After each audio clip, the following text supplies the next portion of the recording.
Bangladesh cricket board cricket বিশ্বের অন্যতম সেরা ধনী বোর্ডগুলোর মধ্যে একটি। প্রায় সব মিলিয়ে ৫,০০০ কোটি টাকার সম্পদের মালিক বিসিবি। তাই বিসিবির কোচিং স্টাফদের পিছনে কারি কারি টাকা ঢালছে বিসিবি। তবে এটা শুধু বিদেশি কোচিং স্টাফদের জন্যই। বাংলাদেশি কোচিং স্টাফদের বেলায় পুরোটাই আলাদা। আসুন আজ জেনে নেই বিসিবির বিদেশি কোচিং স্টাফদের মধ্যে কার বেতন কত।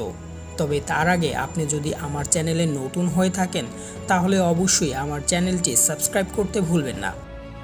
বিসিবির প্রধান কোচ চন্ডিকা হাথুরুসিংহে বেশি আলোচনা সমালোচনার জন্ম দেওয়া এই লঙ্কান কোচ প্রতি মাসে বিসিবি থেকে প্রায় ৩৮,১৮,০০০ টাকা বেতন পেয়ে থাকেন।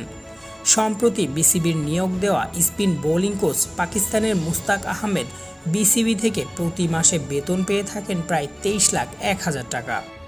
বিসিবির নতুন সহকারী কোচ নিক পুথাস মোটা অঙ্কের বেতন পেয়ে থাকেন। তার মাসিক বেতন প্রায় ২১,১৫,০০০ টাকা।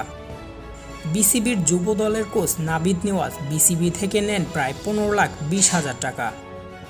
বিসিবির বোলিং কোচ অ্যান্ড্রে অ্যাডামস প্রতি মাসে পেয়ে থাকেন প্রায় ১৩,৫৭,০০০ টাকা। বিসিবির ব্যাটিং কোচ ডেভিড হ্যাম কিছুটা কম বেতন পান। তিনি প্রতি মাসে প্রায় ১৩ লাখ টাকা বেতন নিয়ে থাকেন। এদিকে বিসিবির হেড অব প্রোগ্রামার ডেভিড মুর প্রতি মাসে ১১,১৭,০০০ টাকা বেতন নিয়ে থাকেন।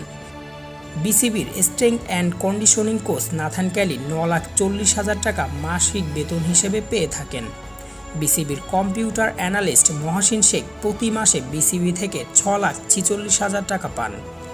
তবে ভিন্নতা দেখা গিয়েছে বাংলাদেশি কোচদের বেতন নিয়ে।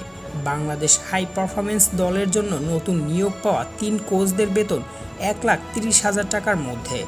তাই এমন অবস্থায় অনেকেই এই পেশা ছেড়ে অন্য পেশায় যুক্ত হচ্ছেন। বাংলাদেশ ক্রিকেটের জেলা পর্যায়ের একজন কোচ বেতন পান ৭০,০০০ টাকার আশেপাশে। তাই ভালো মানের অনেক কোচই পাড়ি জমিয়েছেন বিদেশের মাটিতে। এই ছিল আমার আজকের ভিডিও। যদি ভিডিওটি ভালো লেগে থাকে তাহলে অবশ্যই আমার চ্যানেলটি সাবস্ক্রাইব করতে ভুলবেন না। ধন্যবাদ।